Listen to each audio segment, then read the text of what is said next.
Zen was the most popular basketball player in college. He was rich, handsome, and everyone adored him. To him, the whole world was a game where he was the perpetual winner, and people were either fans or extras. Alice was completely different. She came from a poor family, attended night classes, and worked as a waitress during the day to help her parents and pay for her younger sister's education. Her world was built not on victorious applause but on quiet resilience and responsibility. She had no time for parties and paid no attention to guys like Zen. Considering his life a beautiful but empty illusion, they were brought together by the college's strict rules. Athletes whose grades were teetering on the edge of failure were required to get tutored by top students. So, the star player Zen got the plain mouse Alice as his tutor. At first, he hated her. He found her boring, uninteresting, and too serious. He deliberately showed up late for their sessions, mocked her, called her a walking textbook, and stared out the window while she explained the material. Her calm and unshakable confidence irritated him to no end. "Do you ever relax?" he snapped once, tossing a pencil from hand to hand. "Or do you have a schedule instead of a heart too?"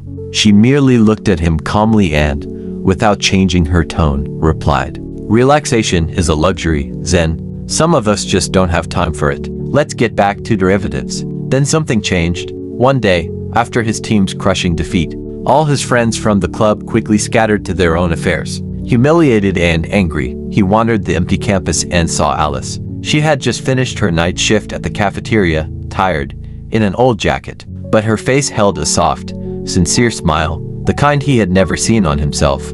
She was feeding a tiny stray kitten, dripping milk from a small carton. In this simple act was a warmth absent from all his victories. He began to notice other little things, how she never complained. Even though she carried the same worn-out bag, how cleverly and clearly she could break down a complex topic, how her eyes lit up when she mentioned between equations how her sister was learning to read. He tried to act as usual, invited her to the most expensive restaurant in town.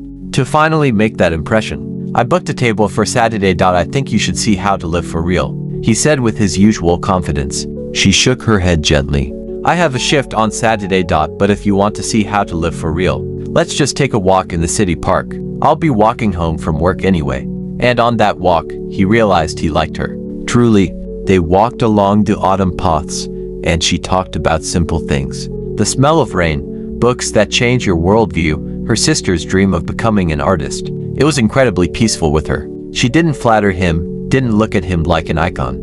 She saw just in a talented but often foolish and self-obsessed guy who was lost in his own success. "You know," she said suddenly, picking up a bright maple leaf from the path, "you seem completely different on the court. There you're free. But in life, it's like you're playing some made-up role." Zen wanted to joke it off, but the words got stuck in his throat. For the first time, he felt seen. It all culminated on the night of the big final game. The entire arena was going wild, chanting his name. He scored the winning shot, and the stands erupted in delight. But in that moment of triumph, he scanned the crowd, desperately searching not for the ecstatic faces of fans, but for one single gaze. And when he saw her standing to the side in her modest jacket, their eyes met. She wasn't screaming, just smiling slightly, and in her eyes was a quiet, genuine pride for him, not for the star. And he understood that all these victories, cheers, and trophies meant nothing if there was no one to truly share them with, someone who knew, without all that glitter. So the star, accustomed to soaring above everyone, finally stood firmly on the ground right beside her, and it turned out to be better than any flight.